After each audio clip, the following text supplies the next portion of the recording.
Hi, this is Arik, And Aurelia. and we're here to talk about life and interesting things. Or so we think. But in the end, we leave it up to you. But either way, what we have to talk about is Ageless! Ageless! Wow, welcome back, everybody. I can just say for myself, went through such a Wizard of Oz to get here, and I'm so happy to be sitting here with you, Aurelia, talking in our amazing Ageless podcast. I also have to say, I really, really missed it. But guys, if I tell you, we have been out of internet for 5 months. This is really barely imaginable. I mean, can you imagine that? What you would do if you would have no internet for 5 months? Oh, I could write books about it, all the stuff that I had to do and do again and do again and do again and do again, and it didn't work. And we all had to do it on, our measly data accounts, and so there was just sadly no space for Ageless. And the reason why this was because we have relocated to Italy. Yes, we have. And this has been really exciting and a really uh, powerful and astrological and guided move. Because for those of you who don't know, I do astrology chart readings, including astrocartography, which is the map of where on Earth the planets are aligning and manifesting in certain cities, because it changes based on where you were born.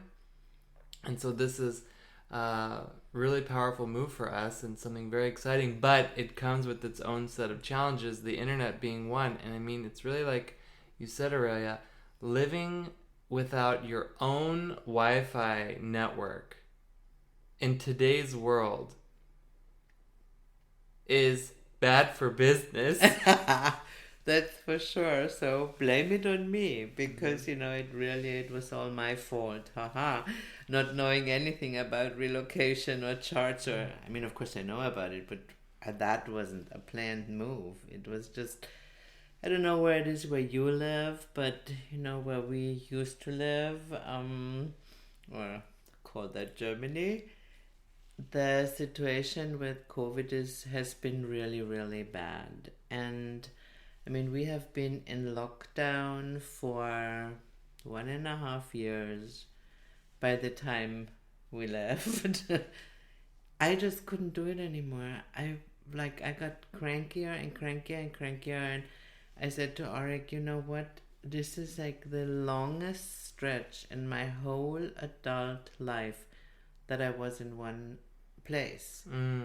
Because you may or may not know it, but we had two homes, one in Los Angeles and one in Germany, and we would always travel back and forth, and then we would just travel. And so here we were locked down, and it was just really, really weighing on me. And so Arik one day just said, what the heck, let's just pack our dog, pack our bathing suits, drive down to Italy, and have a little vacation at the ocean. Yeah, that was also astrologically guided, because I saw there's some big transits going on in my chart, and I thought it's gonna be lighter elsewhere, and I have to like just get out. And of course I had my own challenges with that and everything, like, oh my gosh, just drop everything for the sake of my growth. But then I'm thinking, oh my gosh, that's why I'm here, right? So we did that, and then really pushing yourself out of your comfort zone, it may be difficult, but I can tell you guys, it really does pay off. And then it was very unexpected. Just one thing led to another, and we met so many helpful friends, but unbelievable. You just have this connection, and it's really intense. And yeah, I don't know if you guys know about sparks, but I try to explain that, and I do the best as I can. But let's just use a disco ball, and let's say the disco ball, this is you in your essential self state. So not John Travolta in the reflection. Oh my god, that's funny. No, you are just a disco ball. That's one of my favorite movies, by the way. I love it too. Uh-huh. It's great. Uh-huh. So, anyway, the disco ball, something happens and the disco ball falls down and it shatters into a gazillion pieces. Wow. And this is what we can imagine now in the analogy that this has, through the maybe original sin, how we Catholics call it, happened to us and to our essential self. And so here we are to try to gather all the pieces and bring them back together. Mm-hmm. And so these are what we call sparks. And we can meet them through different people where, I'm sure you all had situations like where, you just walk somewhere and there's a stranger and that person needs help and doesn't even say anything, but you feel like so drawn that even though you're in a rush, you don't care. You want to help this person open the door or carrying their bags or, whatever. That means there is sparks there that you needed to pick up. And it seems that us being here in Italy, before we even said we were moving here, there were lots of sparks for us to pick up. Right. And these were all these helpful friends. Right. Yes, absolutely. And so one thing led to another.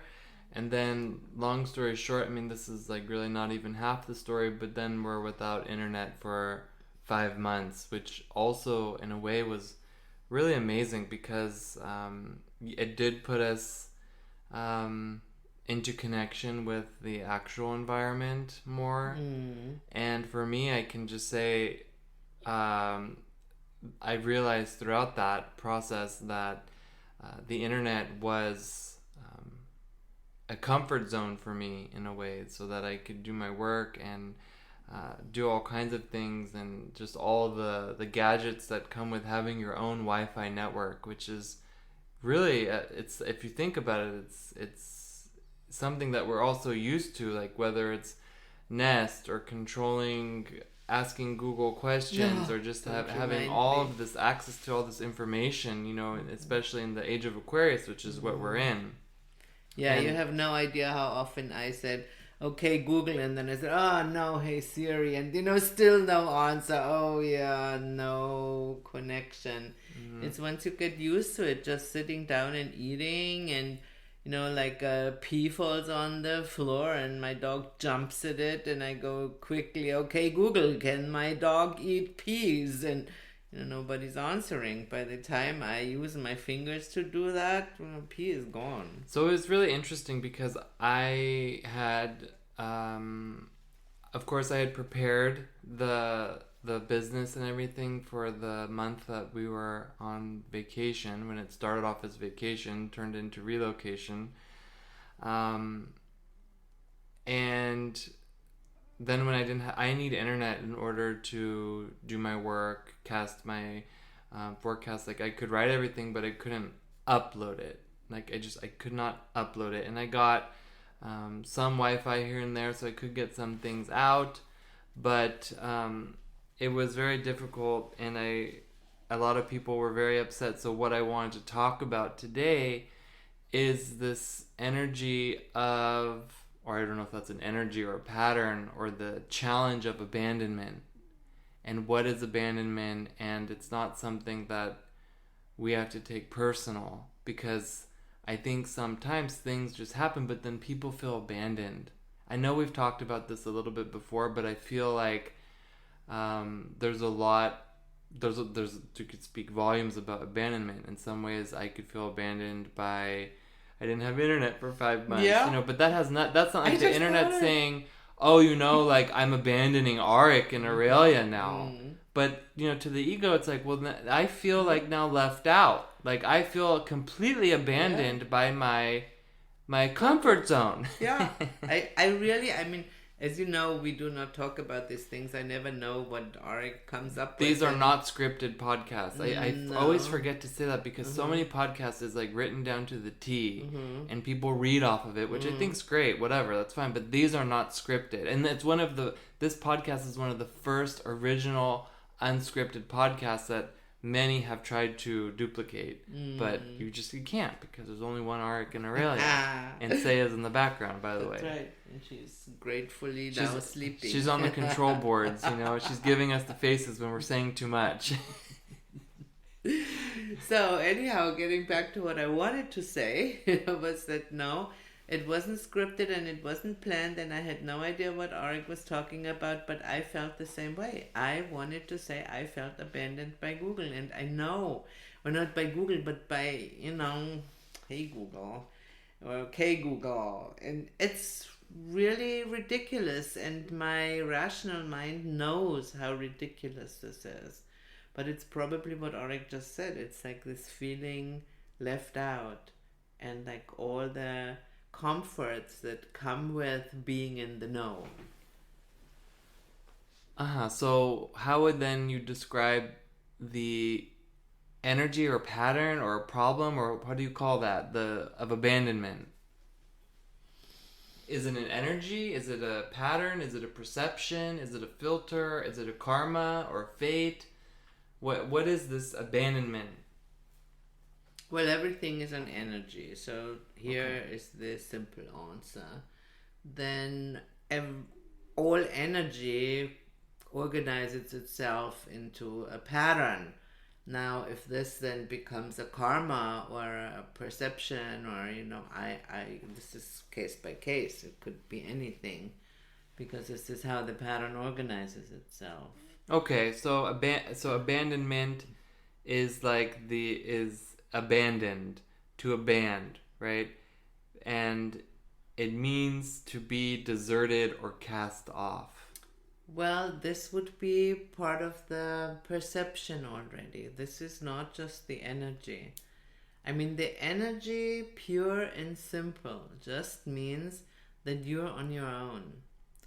And we know how the ego hates that. Like, this is the one thing that the ego hates. I mean, of course, being human, we need all this contact and everything. We are not, as humans, built to be on our own.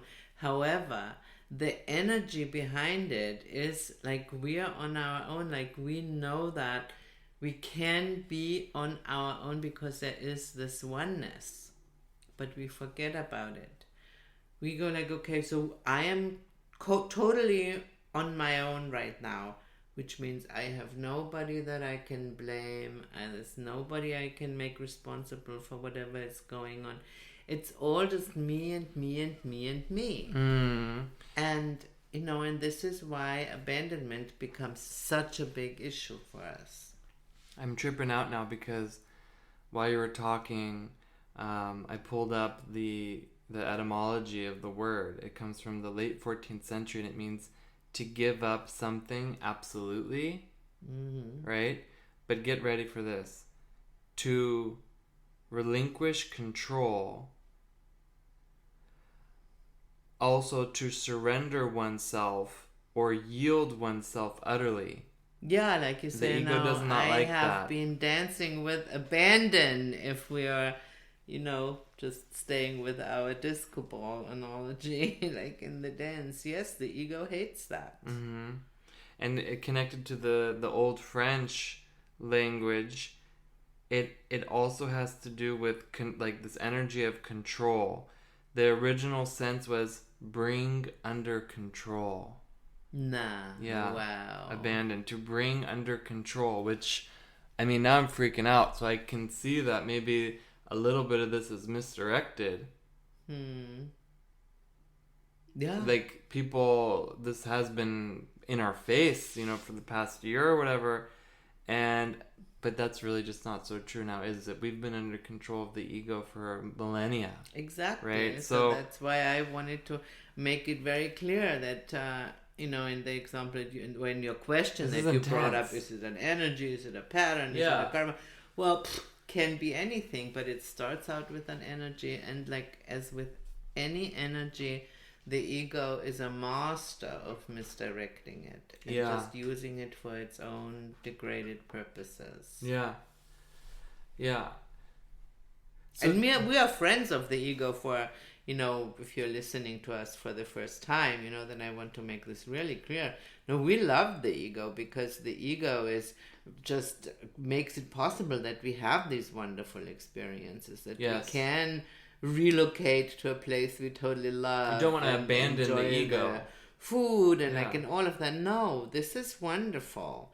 But we want to be, the ego needs to be under our control, Right. and not the other way. And you don't want to around. abandon the ego either. No. Because this is also a big misconception that you have to abandon the ego. What you have to abandon is the attachments. Yeah. Or that's not even true either. Like, you have to have healthy attachments. Yes, but what you have to abandon is giving the ego control over you and your life. Yeah. And this is basically then abandoning in the way we also can use it, like freeing ourselves, if we stay with the etymology, of our comfort zone. So this is really beautiful what you're saying, and just kind of bring it down a little bit to like the what about me level, like what about Bob, tiny steps. Yeah. In my case, it's like, if I have done a lot of work around abandonment issues, of course, with my upbringing and stuff like that. And it's a real, first of all, seeing that you've been abandoned is very difficult to accept. Whereas it's if you're quick to say you've been abandoned, chances are you're blaming and you haven't really been abandoned. But if you actually have been abandoned or like marooned, it's very difficult to accept that, because only someone you love can abandon you, right? Yeah. I mean, you cannot, if you don't... If you don't care, you don't feel abandoned. If you don't care, you don't feel abandoned. Yeah. I think this is intense, but even though they might have abandoned you, right? So, I think that's kind of funny. But it's like, how can... No, it's not funny. This is where then the energy organizes itself into perception. Right, okay. Okay, I just wanted to say that because it was so No, nice. explain that. Yeah, no, because then you perceive you're abandoned or not. Right. But it's all the same energy. It's hard to see it if it actually has happened, and if you can see it right away, chances are you have not been abandoned. It's just the ego wanting to blame or get juice or something. So I think knowing the difference between being actually abandoned and the perception of abandonment is already can bring a lot of relief to people who are struggling with the perception of abandonment or actually dealing with being abandoned by somebody. Yeah. And then beyond that, these are two different paths that you have to go down. Then you have to either confront your propensity to blame, or you have to confront, oh my gosh, why was I abandoned? Yeah. And so...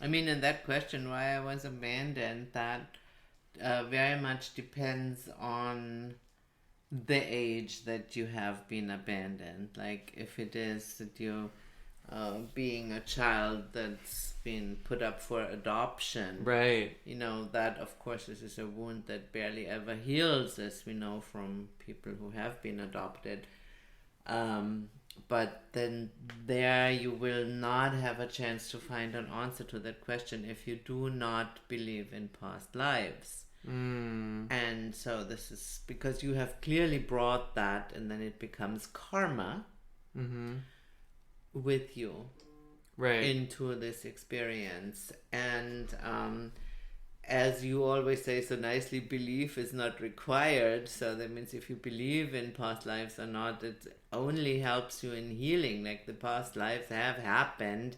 Remember the disco ball and the sparks? Like, I wanted to say shards, which is a whole different thing. But the sparks, that those glimmery sparks of our disco ball, how long our original sin is back. Right. So those past lives have happened. So that's like the disco ball is like an analogy for the Big Bang, more or less. Yeah. And our task is to collect these sparks. Mm-hmm. And so, of course, we all feel abandoned in a way from God, because of the Big Bang. Like, there is this duality that's inherent and part of the ego's domain. You have to be in duality if you're having an ego, if you're being born into this world.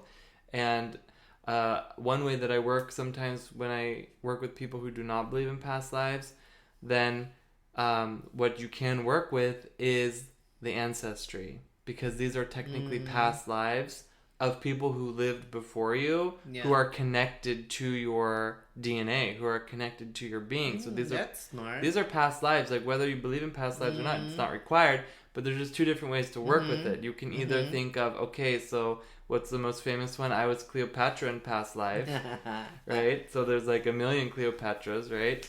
Or you work with like the people, your ancestors that came before you. And so you're born into this world and you're immediately ripped away and separated from your mother, unless you have a midwifery doing it and they put the baby right with the mother and like they can have the connection. But most of the time you're ripped away from the mother. And yes, women are the ones having babies, just by the way.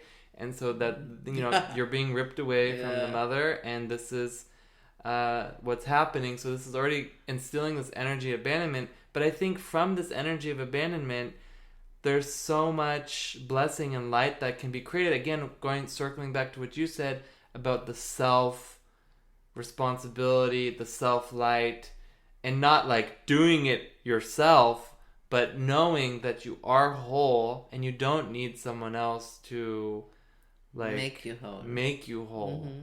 Yeah. And you can love people better when you are whole. Yeah. 100%. Not whole, but whole. No, this is absolutely true. And so, I don't know, but I think we have explored like this question that you asked nicely. Is it an energy? Is it a pattern? Is it a perception? Is it karma? I think, I have nothing to add to that, even though there is still a lot to be said about abandonment and how people abuse it. Right. Okay. Abuse, like in disguise it, like just want to blame. Yeah. So I think a good way to work out of abandonment is to stop blaming whoever quote unquote abandoned you by seeing it differently and seeing it as an opportunity to unite closer to yourself. And then from that place you can resurrect and become more whole within yourself, and then share and then be a better channel of love. 100%. And I seem to remember that you also had this kind of feedback, like where people were coming and they were saying, wow, even though it was so difficult that you all of a sudden just disappeared, it also was good because it showed me, that you have given so many tools, and that I was now kind of forced to use those tools by myself and not just rely on consumption, because there is always another tool you offer.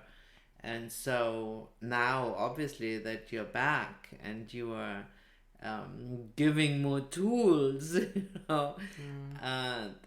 those people should be delighted. Yeah, we both have, Ageless being one of them, but I have like a whole amenities set of tools and different things to offer people, and it's really amazing, and you can really use them. Oh my God. And it's been so long that I don't think we have mentioned that, but Arik's book has been published in the meantime. Right. And that was so intense too. Yeah. Because here his book has been published and we don't know anything about it because we don't have internet. Yeah, that's right. So we find out like about 3 weeks later or something like that. Yeah, they wanted me, the publisher said, we can do like virtual book signing and everything. And I knew nothing about it when it happened because I had no connection. I was like, oh my God, Mamma Mia, what am I going to do? This is like I could not do anything, and so, but yeah, that's a big tool that you can use every day. It's not necessarily a book you want to sit down and read front to back in one sitting. I mean, it's almost impossible to do this unless you can, which is great, and you can do that. But it's a book that you can read through every season because it's a tool that keeps giving, definitely. Well, I say you can read in the book like every day. Absolutely. Because, there is always also, just for people who do not know anything about it, let me just say in 5 sentences or less how it is organized. And so the book is called Zodiac Hacks, and so it gives you like how should I say it, like a brief description of all the different zodiac signs. And so obviously we all are very proud of our sun signs and we know a lot about it. And if we meet somebody and they say, oh yeah, I'm Aries, then we already have the stereotypes, what we know about what Aries is. And stereotyping is good, as we know, it's a good shortcut. However, in the book, like, it gives you way more insight into what drives the different signs. And thereby not just the Aries you just met, even though that's part of it. Like, it tells you, how you get along better with the Aries kind of people. But it also, if you have it within you, to make the jump, you will know that every one of us has all 12 zodiac signs within them. So, my Aries, for example, is on my midheaven, which means like I am pretty aggressive in getting things that I want. Right, and it's also like this journey that we're all going through as a collective. Like, we're in Scorpio season, and then we go into Sagittarius season, and then we go into Capricorn season, and then, Aquarius. So it's about this journey that we're going through as a collective every astrological new year, and then it's how it's affecting each and every one of us personally, like you just said. It's amazing. So yeah, there's really no time wasted if you say, okay, I make it part of my practice to read Zodiac Hacks like for 10 minutes every day. Like, because I can tell you that, and you may say I'm biased because, of course, I'm the wife and yada yada, and this may or may not be true, but all you're bias... pretty Virgo about the things that I'm doing. Yeah, you're very objective about it. That is also true. We had fights about that, but I appreciate it because I wouldn't want, oh, this is so great, and then it's like, no bueno. So, okay, with that established, that I'm, Arik's biggest critic, probably. I love it. It is very, very, very amazing. And yes, now I completely forgot what I was going to say, but... Sorry about that. Other than that, it's amazing. And that there are many things in the book that even I have to say I have not heard. Like those teachings that come with the different signs, with the different zodiac signs. They are just really, really amazing. That's what you were going to say. You were going to say because you're not biased. Yeah. And like you wanted to say something about the book. Like I'm fishing for the compliment. Okay, because it is amazing. The book is totally amazing. Yeah. I could feel abandoned by that a little bit. Yeah. Because you forgot what you were going to say. Here you have it. This is how fast it goes, and that's really not a joke. If somebody has abandonment issues, yeah, that's exactly how it is. So I have to work on that. Do some atonements. Sounds good to me. Now I have to work on my memory. I don't know about that. So, yes, so that's very interesting. And I also have to say one more thing, which really is really exciting, is that because I had to purify and really do my digital detox for 5 months without my own Wi-Fi network, I have to say I've been rewarded because now I'm totally Metaverse ready. My internet is faster than anything I could have ever imagined, and all 3 times in all 10 dimensions so far. I mean, my internet speed's almost up to 1,000 megabits per second. So I'm like Exactly. I'm like in the screen. I'm like pushing in all directions, all things, full throttle, but responsibly. Drive responsibly, children. Or drink responsibly. It's like I'm like. I think I saw an IP address that said ARI.K.XANDER, like is.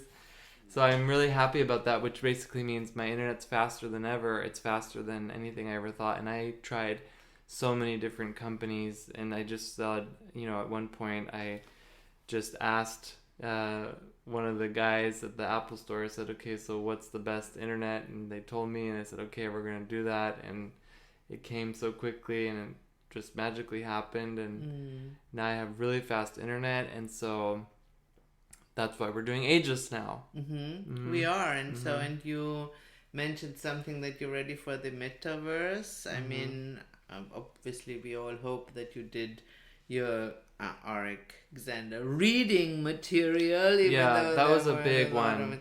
Yeah, like there's this article out there because, also one of the good things of not having internet is like we spent a lot of time talking to each other, because what does it mean you don't have internet? You say like, oh yeah, well, you don't have to Google or do like all of that stuff, or, check this out or check that out. But hey, we are movie buffs, as you know. Yeah. Which means no internet. No movies. No movies. There is no streaming. So for 5 months, Yep. we have not been watching. We didn't even buy movies. a TV. No, I mean, what for if you don't No, just have internet? no. But now we did. Like, That's really interesting. Like, I was working on that article. It's Spirituality in the Blockchain. I highly recommend you read it or reread it, because I had been working on that for a long time, and then and I even mentioned the Metaverse in it. It's a 3-part, maybe 4-part article, and I'm really happy because when I published it, I did it, on a Hail Mary, as they say, and maybe a couple weeks after I published it, then Facebook rebranded their name to Meta, and I was so glad that I published it before that happened, and also that I got the cosmic pixels on the NFT on the blockchain, and so there's really all these big changes going on. We're going to do separate podcasts about that, because I think we should talk about this in depth. Yeah. But just kind of like, we've broken the iceberg, and we're going to be doing this regularly. Yeah, but just saying, that there is a life beyond the internet, even though right. It may be difficult, right? But a healthy balance, yeah, I think is really great, because yes, and then in having so much time to talk to each other, we also would have had time to develop those ideas. Of course, and then always good. That's really interesting, because that of course brings up the issue of many people feel abandoned by their internet friends. Yeah. Wow. Or even by their real friends through the internet. Yes. Which the internet is like, that's what it is. It's like internet. It's like supposed to connect you to people, and then it actually sometimes splits people up. So I think it's just something to think about, and just remember that the abandonment lies within you and your connection to God, and not within you and the other person. So with that said, there's some food for thought. And this has been Arik and Aurelia. And you've just listened to an episode of Ageless. Thank you guys so much for listening. And please like, subscribe, and share this to anybody in your reality who wants to listen. If you want more information, please visit arikxander.com. Thank you guys. Bye. Bye.